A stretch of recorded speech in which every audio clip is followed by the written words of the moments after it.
All right. We're back here at Song of the Day, coming to you from the Rock Cave. Oh, what? Oh, man, what do we got going on today? Oh, I am super excited for today. There's your hint. Man, oh, man, oh, man. Let's turn that off before we just rock out here. Man, it is a big day in the Rock Cave. I don't know if I'm up to this task. This is a pretty big deal in rock history, and this is one of my favorite all-time records by far. Easy. This is amazing, and I can't wait to talk about it. I've been looking forward to this all week.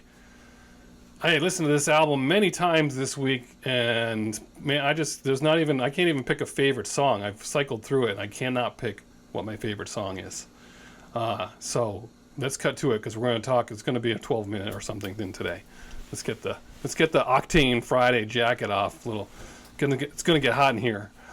All right, so why are we talking about it? First of all, September 18th, 1970, Paranoid is released 50 years ago today. How about that? 50. That is insane. If you know this record, how can that be 50 years old? How can that music come from that time? There was like nothing happening like this. I mean, you had Zeppelin with their heavy guitars, and you had Budgie a little bit later, but not the themes and the music and everything. I mean, this was like nothing before, and it holds up. If you listen to it now, you're like, it's still heavy, and it's still good. It's incredible how much this record holds up. So let's talk about it. Black Sabbath, we won't talk about them for too much, but it is important, you know, who they are and where they came from. So they were formed in 1968 in Birmingham, England. What was Birmingham, England? Well, this was an industrial city still reeling from the war. The Nazis bombed this place 77 times, killed 2,000 people, and in the 50s and 60s it was just manufacturing jobs, trade jobs, and that's what you got trained to do, and you did that your whole life. Everyone grew up poor. The whole band grew up poor. Tony and Ozzy says, only like Ozzy can say it, right? He's like, my father worked nights. My mother worked during the day. There were 5 of us kids in a 2-bedroom house. We had no money, no car, and all we were hearing about was, if you go to San Francisco, make sure you put a flower in your hair. And I was like, what the F is San Francisco? Where is that? And what is all this S about flowers? Sounds right? Tony Iommi, they both dropped out at 15. Tony Iommi cut off the tips of 2 of his fingers his last day on a welding job, resulting in him having to play guitar a little differently. He had to tune it down a half step and make the guitar chords a little looser so he could play, and that's part of where he got some of that sound. They put out their first record on Friday the 13th, February 13th, 1970 in the UK. It didn't get released in the United States until June of 1970. They turned around very quickly and got in the studio at the same time it was released in the United States to start making another album, because that debut album actually did pretty good. They did get a reputation for having references to the occult and Satan and things like that.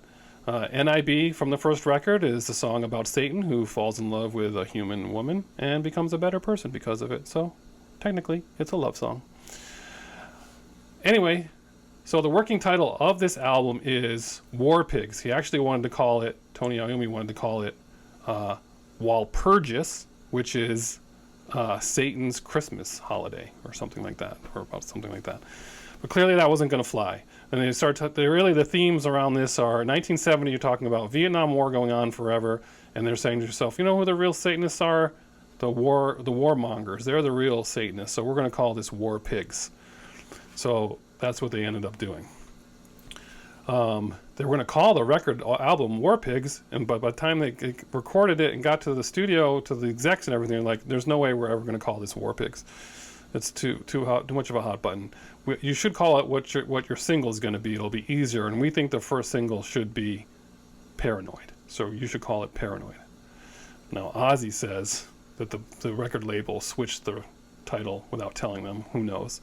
But as he quotes again, love us some good Ozzy quotes. He says, "What the F does a guy in a pig costume with a sword have to do with Paranoid?" Right? You guys know the cover?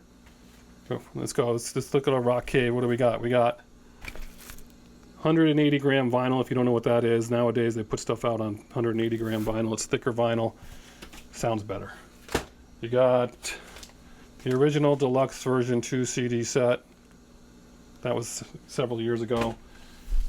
And then, not to be outdone, you had to do the super deluxe Paranoid box set that came with a hardcover book. And how many CDs and DVDs? Four of them. But that cover, I remember as a kid looking at this cover and being like, even as a kid, I thought that was cheesy, right? Look at that. We were talking, they're going to call it War Pigs, they end up calling it Paranoid. And the critics hated it, of course, and then later on they came out to say that it was, one of the most influential records of all time for heavy metal. They're the godfathers of heavy metal. Blah, blah, blah, blah. They rated it as one of the top 500 albums of all time, all this stuff, right? So, let's go through the tracks, right? I started listening to this when I was probably around 1980, maybe 81. Right around there. My brother, he introduced me like 6 bands. This was one of them.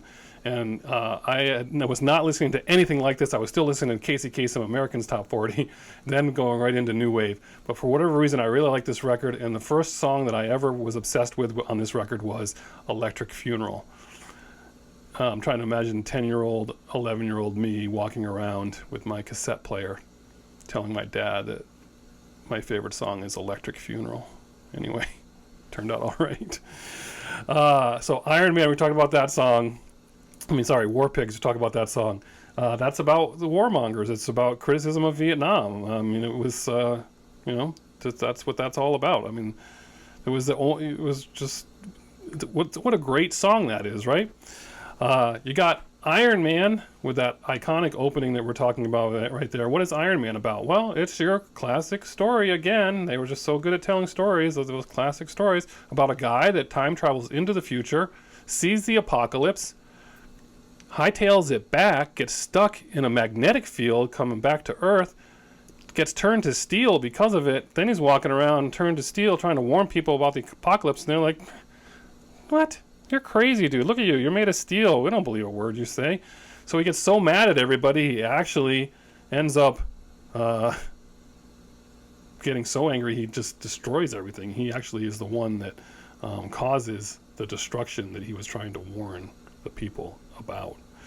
Next track, Electric Funeral, like I talked about. That's about the apocalypse and nuclear war, stuff that 10-year-olds, that was pertinent in 1970. Remember Vietnam War? Like I said, all that stuff was going on.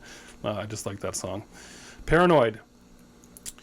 Apparently there was a little mix-up. He couldn't tell the difference between the word paranoid and depression. He says this is about depression and drugs, and really it's about being paranoid, or vice versa. There's a little bit of confusion there, but basically just drug-induced feelings around paranoia and depression. Again, that was their only single, and really it remains to this day their only single. In a little fun fact, in Finland, all you Finnish people out there, that's the equivalent of the American yelling out, "Freebird!" at a concert. Guilty as charged. Did that for a long time until so many eye rolls from Sarah, I finally learned my lesson and stopped doing it. But in Finland, they say, "Soitaka paranoid." Same thing, play Paranoid, apparently. That's what I read somewhere. Planet Caravan, slow song, a really jazzy song like Django. It's just like really slow, and they debated putting this on the record. They were like, I don't know if we can, if this is going to fit. I don't know if we can do this. So they ended up putting it on there, and it's about a couple in love floating through the universe. Another love song from Black Sabbath, Planet Caravan. Then you got Hand of Doom, my 2 favorite songs on this record. I haven't even mentioned yet. How about that? That's how good this record is. Hand of Doom is one of them. That they had done some touring in Vietnam, and they had seen the soldiers hooked on heroin, and they felt like no one was talking about it in the media, which they probably weren't. And so this is a song about the soldiers coming back and dealing with the addiction to heroin. Rat Salad. Rat Salad is a drum solo. Turns out somewhere along the way they were stuck playing really long gigs, like very long gigs, and so they would fill some of the time with Bill Ward playing for 45 minutes a drum solo. I don't know who sat through for that, but that is a small chunk of that solo there. The next track, the intro, Jack the Stripper, goes right into Fairies Wear Boots. Another favorite. That's the second favorite song on the album for me. I've played that one the most. Fairies Wear Boots. Basically about the guys going into a park, getting a little altered, and seeing fairies wearing boots running through the park, dancing with a dwarf. You know, that kind of stuff. There is a line in there, but apparently based on Ozzy's bad encounter with some skinheads, but it is not about that. The song is not mainly about that. So again, Fairies Wear Boots. I was playing that one a lot when I was 12 as well. Yeah. So, I mean, Hand of Doom and Fairies Wear Boots and Electric Funeral. Hand of Doom, I mean, the lines in there about head starts spinning around, falling to the ground, all that stuff. So, I mean, this is great stuff. So, is that everything? We did it, right? We got it. All right, so, how do I pick a song of the day from this album? I don't know what to say. I mean, this is the legacy of this record is so huge. I went back and forth for a long time trying to figure this out. It would be pretty easy to pick. If you said, Mark, which one did you play the most? As I said, it would have to be Hand of Doom or Fairies Wear Boots. But everyone else here is going to be like, I don't know those songs. That's fine, because I'm going to post them anyway. And in the end, I'm going to post a lot of them anyways. But I'm going to go with Song of the Day. It's going to have to be Paranoid, because it's the title track. And it was written in like 20 minutes and recorded in like an hour with a throw on at the end, because they had to come up with another song. I do have to add on Cake. We talked about Cake yesterday, and I talked about one of their remakes, and I did Gloria Gaynor's I Will Survive, but I didn't mention this on purpose. But Cake's version of War Pigs is unbelievably good. You've got to see it. I'm going to post it. Trust me. You say, what? You bothered to try to make War Pigs and your band is Cake? That's impossible. It's totally possible, and it's really, really good. Listen to that below. We're going to post, several of these songs, maybe even all of them. I don't know. We'll see. But that's your song of the day. What a record. I want to hear about it from you guys. Who else is a fan? Tell me when you first heard it. We just listened to it casually on the radio. Did you listen to the whole thing like I have? Did you play it as much as I did? I mean, to this day, I can't get enough of this record. You look at their first record, there's a lot of blues in there too, people. So if you don't know some of that stuff, you should check it out. But I want to know what you think about Black Sabbath, Paranoid. Tell me all about it. We got a little reminder here. We got a reminder saying Paranoid.